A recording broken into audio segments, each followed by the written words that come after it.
Top quality और consistent performance के लिए सिर्फ सिल्वर पंप नाम याद रखना। पाकिस्तान बार बार ये दावा करता है कि उसका आतंकवादियों से कोई रिश्ता नहीं है। पाकिस्तान का ये भी दावा है कि पहलगाम हमले से उसका कोई लेना देना नहीं, लेकिन हर बार की तरह इस बार भी पाकिस्तान बेनकाब हो गया। बड़ा खुलासा हुआ, हाशिम मूसा नाम के आतंकवादी ने हमलों की प्लानिंग की। सूत्रों के मुताबिक हाशिम मूसा लश्कर-ए-तैयबा का आतंकवादी है और बड़ी बात यह है कि हाशिम मूसा पाकिस्तानी आर्मी में रह चुका है। वो पाकिस्तान की स्पेशल सर्विस ग्रुप में पैरा कमांडो की नौकरी कर चुका है।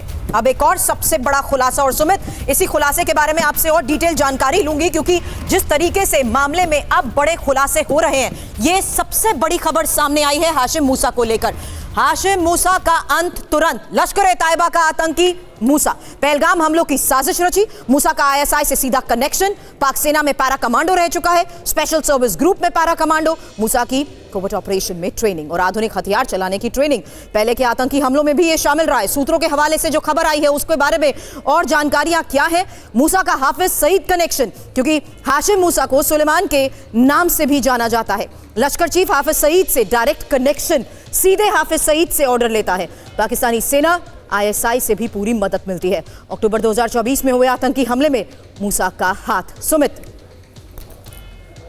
देखिए, ऐसे कई बार होगा कि पाकिस्तान की सीधी इन्वॉल्वमेंट या उनके स्पेशल फोर्सेस की सीधी इन्वॉल्वमेंट हमेशा देखने को मिली है। हाशिम मूसा भी एक उसी का बड़ा एग्जांपल है। और आपको मैं बताऊं कि कई बार ऐसा होता है कि बैट एक्शंस के दौरान भी पाकिस्तान आर्मी के जो लोग हैं वो टेररिस्ट ऑर्गेनाइजेशंस के आतंकियों के साथ मिलकर बैट एक्शंस को अंजाम देते हैं। और अभी भी ये टेररिस्ट ऑर्गेनाइजेशन, आपको याद होगा 26/11 के दौरान भी ये बात सामने आई थी कि पाकिस्तान आर्मी के स्पेशल फोर्सेस ने ट्रेन किया था इन आतंकियों को।